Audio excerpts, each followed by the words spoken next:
Hey, how you doing? This is Tom, and this is Tom's Radio Room Show.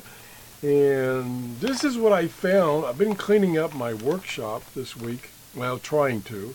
And I found this. And I have no idea when I've got it. It's still in the original packaging.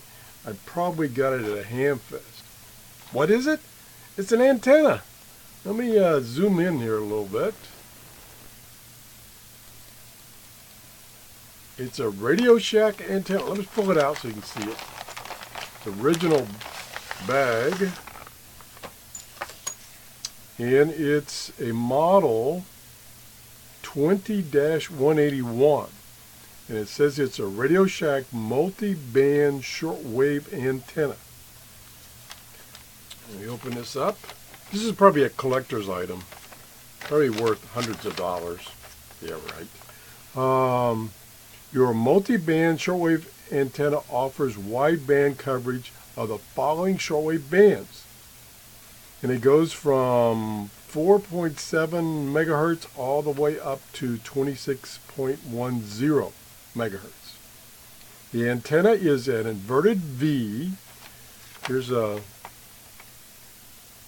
you would install it. So you'd have someplace like a mast or something that would be at a peak, and then you bring the two legs down towards the ground and tie them off towards the ground. It has an overall length of 65 feet, 32 feet 6 inches on each leg, so you got to get it up in the air quite a bit to get it fully stretched out. And anything else? That's about it. Boy, you can tell from the typing. This is an old dot matrix printout. That side is. Now this is not. And here's an example of, see if it shows up here on my camera. This is the peak of your roof, and so you'd attach it up there and then run it down each legs down the length of your roof. Ideally, the way I would set it up is I have a 2-story house, and I could go up. I can't go up, but I could have my neighbor go up and mount it on the peak of the 2-story house. Let's see what it comes with. It comes with 2 identical legs. This is the two 32-foot 6-inch legs with a connector on each end and a tab on the other end for mounting it to like some rope or something down to the ground. And it's like 4 conductor wire. Got a little nick there. Yeah, I'll call Radio Shack and get my money back. Maybe that's the way it's made. But I will attempt to get my neighbor to go up on the roof and mount this on my 2nd story. It's what's called, as I mentioned, it's called an inverted V antenna. So it's basically a dipole antenna, I would say. Now, what's kind of interesting is there is no matching transformer. And what this does is you use this T and you screw this to it, screw each of these to it like such, and then you connect your coax here. Now it says, I'm wondering, I'm trying to look here. Oh, okay, I think what it is, no, I don't have to investigate. Yeah, I think what this is actually various links of these 4 wires. I'm trying to think of what they call. There's an antenna where you have like 4 conductors, 4 wires, and they're various links, and they tie into one central point like this does. And each of the links, it's matched for a certain frequency. It will be interesting if I can get my neighbor to put this up for me, to see what my antenna analyzer says as far as the SWRs at various frequencies. That'll be an interesting test. This, you can make these very easily yourself, and they don't have to be multi-band. They can be single band, so you would have just a single wire. And instead of these, I think it's it's 5 wires. 5 wires. Now let me see, do they list? No, they don't list 5 different frequencies it works on. They list about a dozen.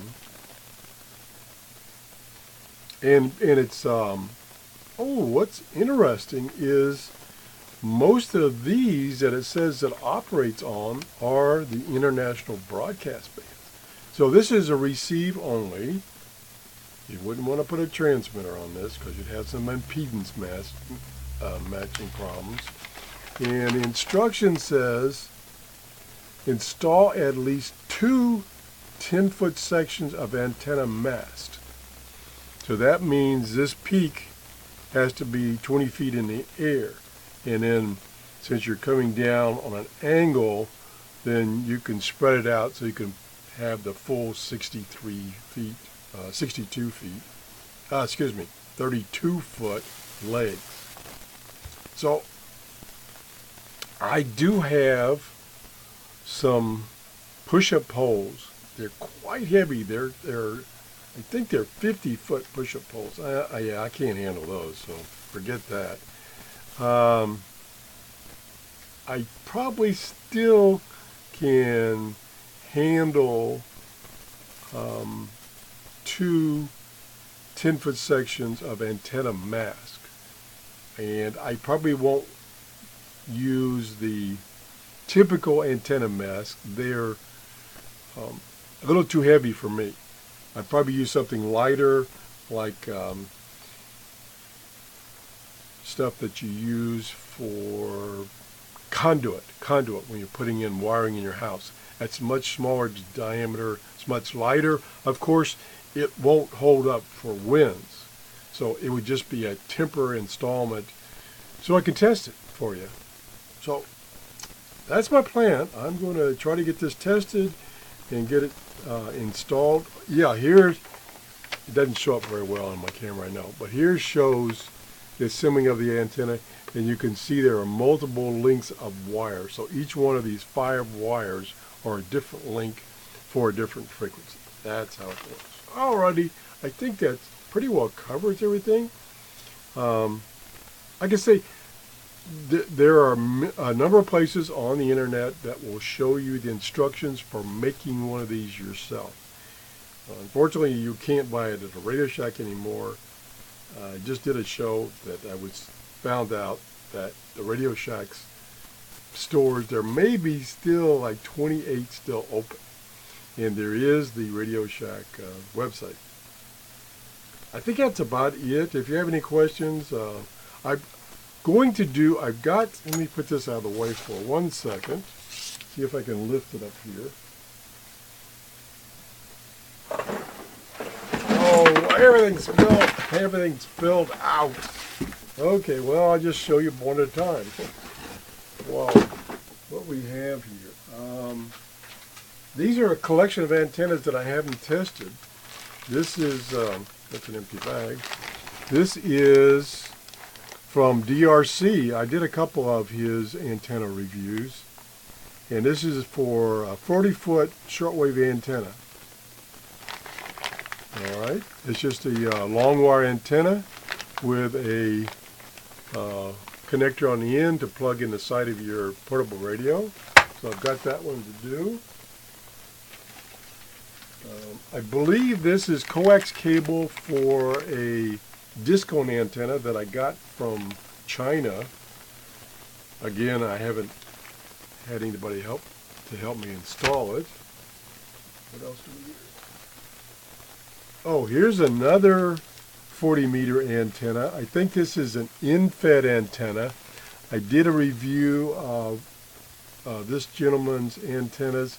He also sent me a 31-meter antenna for the International Broadcast Band, and I did a review of that already.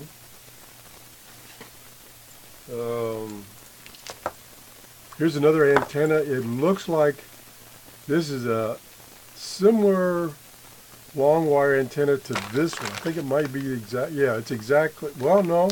This one actually has a balun right here to match the impedance. This one, it does not. I think I retested that one. What else do we have down here? Okay, here's another one. Here's another one from DRC. This is a clip-on 30-foot antenna, similar to these, except instead of having this connector, it has an alligator clip to clip on to your antenna in case your radio doesn't have an external antenna jack.